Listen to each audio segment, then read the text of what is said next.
Let's do this year's top 10 movies.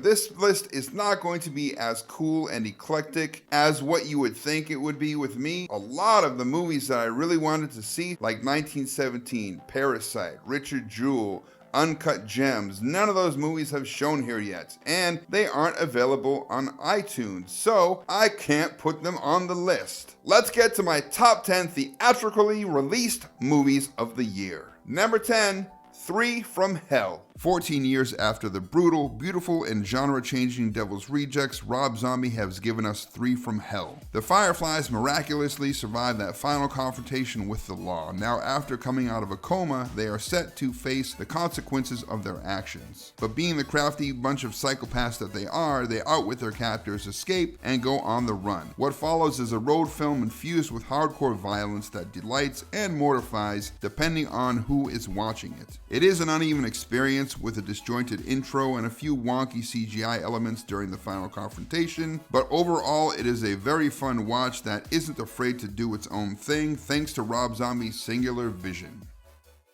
Number 9, You Will Die at 20. Amjad Abu Alalah's feature film debut is a drop-dead gorgeous heartbreaker of a movie. In a small Sudanese village, a mother gives birth to her baby boy Muzammel. She is then told he is cursed and will die at age 20 by a dervish prophecy. His mother is overprotective of him and has resigned herself to the fact that the curse is real. To make matters worse, his father abandons him and his mother after they find out about the curse. As he gets older, he is taken under the wing of a local religious scholar and a cinematographer who has returned from the big city. With his 20th birthday fast approaching, he's torn between the religious fervor of the village and the eye-opening worldview of the big city cinematographer named Suleiman. This movie hit me really hard because I was actually abandoned by my father as an infant, and then I was bounced around family members and foster homes filled with disparate devout beliefs, which found me in everything from a Kingdom Hall for Jehovah's Witnesses in Massachusetts, all the way down to a Church of God of Prophecy in Decatur, Georgia, where I was the only white kid in an all-black church. So I found myself on this ride really identifying with Muzammel. This is an incredibly deep film with great performances and some of the best visuals I saw for the entire year in cinema.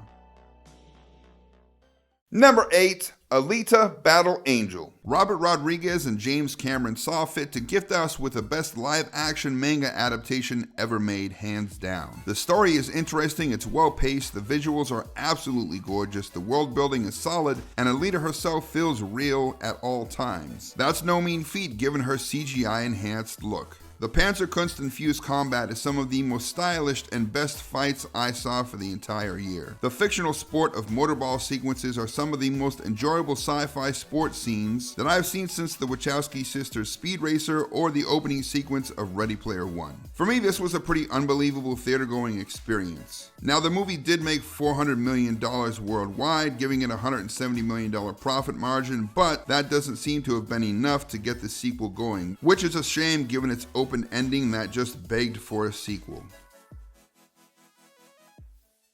Number 7, One Cut of the Dead. A Japanese film crew is tasked with shooting a live broadcast zombie movie with one stipulation: it has to be done in one take. That's right, a 30-minute live zombie movie which is one long tracking shot. As if that isn't difficult enough for them to pull off, the set is then invaded by actual zombies who start killing off the cast and the crew. But there's a lot more to the story, and it really throws a curveball at you that you will not see coming. It's a good-natured dark horror comedy with lots of heart, clever ideas, and great performances. After having lived in Japan for over 3 years, it was great to see something that was so Japanese on screen. Anybody who enjoys Japanese TV or film knows exactly what I mean by that.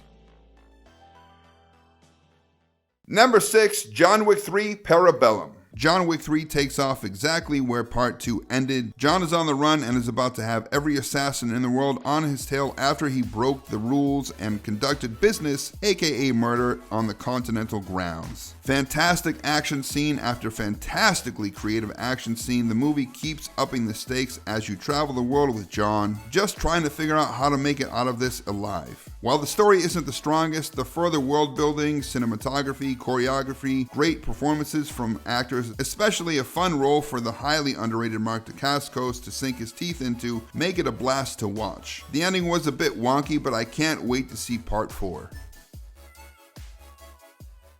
Number 5, Dr. Sleep. Dr. Sleep didn't do very well at the box office, which is a damn shame. Meanwhile, stuff like The Meg and Escape Room blew up. Horror fans are so weird, I don't understand it. But I digress. The sequel to Stanley Kubrick's Shining had a lot to live up to. But with Mike Flanagan at the helm, Michael Filmonieri as DP, and the Newton brothers doing the music, I was highly optimistic. And man, did they come through. This was a dark, moody, tension-soaked, atmospheric, character-driven horror film that had me on the edge of my seat the entire time. You get one of the coolest villains in a long time in Rose the Hat, an equally badass female protagonist in Abra, and of course, the return of Danny Torrance. If you didn't see this movie in theaters, you need to watch it ASAP, as it is a horror fan's dream.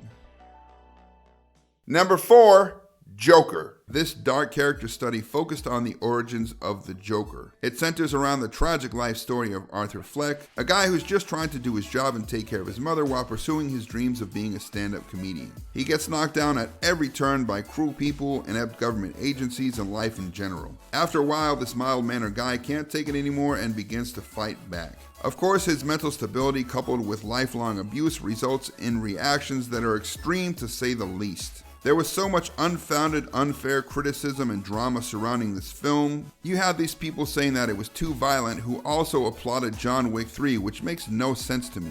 No Film School gave it a savage review that ended with the writer saying, "I haven't seen the movie and I don't plan on watching it." How can you do a film review without watching the movie? But that's the type of treatment that this movie wrongfully received. I say forget the naysayers and watch this movie for Phoenix's brilliant performance, Todd Phillips' amazing direction, and Guana de Tir's haunting score. You will not regret it, I guarantee it.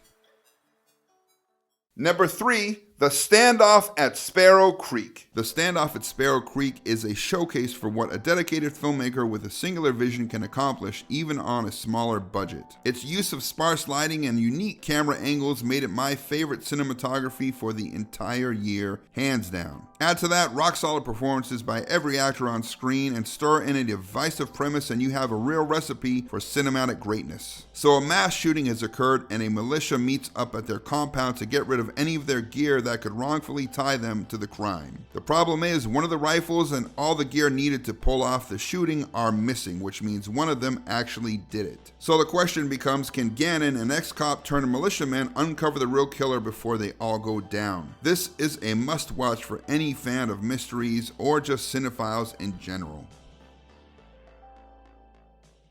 Number 2, Once Upon a Time in Hollywood. This is Quentin Tarantino's stylistic, history-shifting magnum opus. It flawlessly captures the spirit and style of the time through impressive production design, changing aspect ratios, heartfelt performances, use of real events and people, as well as an amazing screenplay packed with fantastic dialogue and moments of introspection that give great insight to the characters. It does all this while slowly ratcheting up tension as it builds towards the horrifying real-life massacre perpetrated by the Manson family. To be able to thread that needle of dread and humor and real history is a true accomplishment. The insanely entertaining and cathartic payoff at the end, just when you feel like stress is going to give you a heart attack, makes everything that happened in this methodically paced movie beforehand all worth it. If you love movies, history, violence, and brilliant what-if scenarios, buy and watch this movie now, for real.